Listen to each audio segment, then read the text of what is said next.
দাদা কিসের মিটিং ছিল আজকে আপনাদের? আজকে আমাদের হরিশাড়া অঞ্চল থেকে আমরা আমাদের 2026-কে সামনে রেখে মমতা বন্দ্যোপাধ্যায়, অভিষেক বন্দ্যোপাধ্যায়ের নেতৃত্বে আমরা আজকে মিটিং শুরু করলাম। প্রত্যেকটা অঞ্চলে এইভাবে আমাদের সুষ্ঠুভাবে আমরা মিটিং করব। সেই মিটিংগুলো মানুষের যে ভোটগুলো হারা আছে সে হারা ভোটগুলোকে আমরা আরও মানুষকে সচেতন করে মমতা বন্দ্যোপাধ্যায় উন্নয়নকে সামনে রেখে ভোট দেবো। আচ্ছা, বিধানসভা নির্বাচন এখন অনেক দেরি, তার প্রার্থী ঘোষণা করবে রাজ্য থেকে, তার আগে আপনাকে শোনা গেল প্রার্থীর নাম ঘোষণা করতে, আপনি কি পারেন এটা করতে?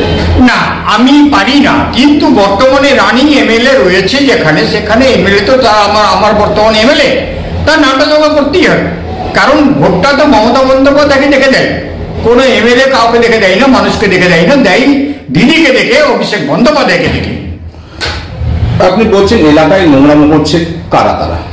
একটা জিনিস দেখুন, বীরভূমের মাটিটা তিলে তিলে তৈরি করেছে 2000 সাল থেকে একদম অনুব্রত মণ্ডল। তাই তিলে তিলে বীরভূমটাকে তৈরি করেছে অনুব্রত মণ্ডল।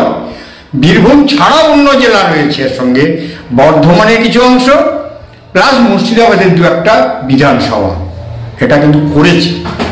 আর সেই তার আওয়াজে আজকে বীরভূম জেলা আজকে একটা জায়গায় দাঁড়িয়ে আছে। কিন্তু সেইটাকে সুযোগ নিয়ে কিছু নেতা বিভিন্ন জায়গাতে, যারা দলটা করেনি আগে, লোক সবাই করেনি, এমপিও বলেছে, সেখানে রাজ্যে জানানো হয়েছে, আমরাও কয়েকবার জানিয়েছি, তার কোনো ব্যবস্থা নেওয়া হয়নি। আজকে সেই সমস্ত লোকদেরকে নিয়ে বীরভূম জেলার বর্তমানে যিনি দায়িত্বে রয়েছেন উন্নয়নের সংগঠনের, নট সংগঠনের দায়িত্ব নেই, কিন্তু তিনি কিন্তু সেই সমস্ত যারা পাঁচিলে চেপেছিল তাদেরকে ডেকে নিয়ে তিনি বিভিন্ন জায়গাতে বিভিন্নভাবে, হোটেলে, কোথাও চায়ের দোকানে, এই সমস্তগুলো করছে বীরভূম জেলাতে অনেক জায়গাতে।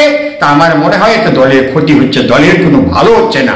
তিনি নিজের উন্নয়নটাকে বাদ দিয়ে তিনি মানুষের কাছে এইভাবে ঘুরিয়ে সমর্থন আদায় করার চেষ্টা করছে যে সেকেন্ড কেষ্ট হব আমি, এটা তার চিন্তা ভাবনা।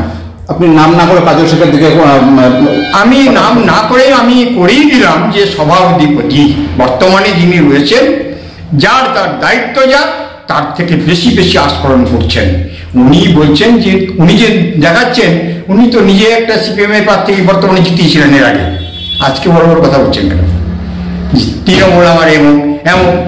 আবার আমি বেশি কিছু বলবো না ভাই, আমি বলি দলটা করি দিদিকে দেখে, কাউকে দেখে নয়। ওই তেমন ছিল না, ছিল আমাদের সঙ্গে শাহনওয়াজ। তাই শাহনওয়াজকে সেই সম্মান ইজ্জত কৃষ্ণমণ্ডল দিয়েছে। আমরা ভাই কৃষ্ণমণ্ডলকে দেখছে, দলটা বোঝে, সংগঠনটা বোঝে, মানুষের পাশে থাকে, মানুষের বিপদে থাকে, আমরা তার সঙ্গে দলটা করে দিদির সহাত শক্ত করবো। এটাই আমাদের সমর্থন, এটাই আমাদের শপথ, এটাই আমাদের অঙ্গীকার। আর অভিষেক বন্দ্যোপাধ্যায়কে আগামী দিনের ভবিষ্যৎকে আমরা উজ্জ্বল পথে নিয়ে যাওয়ার চেষ্টা করব। স্বার্থ ছাড়া ভালোবাসি কোনো মানুষ দেখবেন বিনা স্বার্থে ভালোবাসে শুধুই আমার মা, একটা গান আছে দেখবেন। তাই এরা স্বার্থ ছাড়া চলে না। এর গত কয়েক বছর ধরে প্রায় 65 বিঘে ল্যান্ড সেটাকে ভোগ করেছে। তার সঙ্গে অরবিন্দ ব্যানার্জি অনেকবার অনেক জায়গা করেছে, সে আজকে দুজনে এক হয়েছে। তা এখন সেই সম্পত্তি বাঁচানোর স্বার্থে তিনি কিন্তু একজন সভাপতির হাত ধরেছেন। সভাপতি বোঝা উচিত গরিব মানুষের এই সম্পত্তি ভোগ করার দায়িত্ব নেওয়া কিন্তু উচিত ওনার নয়, ওনাকে নিজ বিচার করা উচিত। তাই আদিবাসীরা নিশ্চয়ই ভোগবে, তাদের সম্পত্তি তাদের আদায় করার জন্য তারা চিন্তা ভাবনা করবে।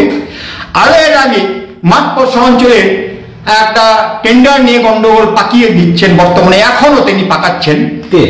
সেটা বীরভূম জেলার সভাধিপতি, তিনি এসে এখানে প্রায় আমাকে বলছিল 3 লক্ষ টাকা এখনো পর্যন্ত কন্ট্রাক্টরদেরকে ডেকে দিয়েছে না নিজে নিয়েছে জানি না, উনি কিন্তু বাড়িতে ডেকে ওদেরকে কন্ট্রাক্টরকে নিয়ে বৈঠক করেন। এই তো চিন্তা ভাবনাতে তার উন্নয়ন করবে কি? কারা বাড়িতে কাকে ডেকেছিল? এই কন্ট্রাক্টর মাঠপর্ষা অঞ্চলের কন্ট্রাক্টর গুলোকে তিনি কিন্তু নিজের বাড়িতে ডেকেছিলেন। সভাধিপতি কাজল শেখ, উনি কিন্তু ডাকতে পারতেন প্রশাসনিকভাবে, জেলা পরিষদে ডাকা উচিত ছিল। কেন যে এগুলো করছে জানি না, কিন্তু এগুলো কোনো সংগঠন ভালো হয় না, সংগঠন ক্ষতি হয়। এলাকায় নোংরামো করছে, আপনি একটু বললেন, একটা বক্তব্য শোনা গেল যে এলাকায় নোংরামো করছে আপনার দলের, কারা কারা তারা? তারা এখানে কেউ নয়, তারা থার্ড পার্টি। তারা যেমন বর্ষাকালে আগাছায় জন্ম হয়, তেমনি তারা ভুঁইফড়ের মধ্যে যখন নির্বাচন আসে সামনে, পয়সা ব্যবসা করার জন্য তারা কিন্তু এই জিনিসটা করে। যেমন গত লোকসভা নির্বাচনে কিছু নেতা, তাদের নামও উঠবে, এখন উঠবে না, ঠিক পাঠিয়ে দেবো, দিয়েছি, আবার দিয়ে দেবো, তারা শিল্পে বিজেপির কাছে পয়সা নিয়ে পাড়ায় পাড়ায় আদিবাসী পাড়াতে পয়সা বিলি করেছে অনেক জায়গাতে বসে। তাদের বুঝি আমার অঞ্চল সভাপতি, তিনি কিন্তু সেই সময় প্রেজেন্ট ছিলেন, দেখেছেন। যারা বিজেপি পয়সা বিলি করেছিল তারা আপনার দলেরই? না, তারা ধরে হয় কি করে? আরে কিছু সুবিধাবাদী লোকের জন্ম হয়েছে। এই বাংলার মাটিতে মমতা বন্দ্যোপাধ্যায় ছাড়া ভাবার জায়গা নেই। এই বাংলার মাটি মমতা বন্দ্যোপাধ্যায়ের মাটি। এই মাটিতে মমতা বন্দ্যোপাধ্যায় ধান পুঁতেছে, ধান মমতা বন্দ্যোপাধ্যায় কাটবে। বাংলার 10 কোটি মানুষের মনে তার জায়গা করেছেন একমাত্র মমতা বন্দ্যোপাধ্যায়, অভিষেক বন্দ্যোপাধ্যায় আর বীরভূম জেলাতে কৃষ্ণ মন্ডল। অনুব্রত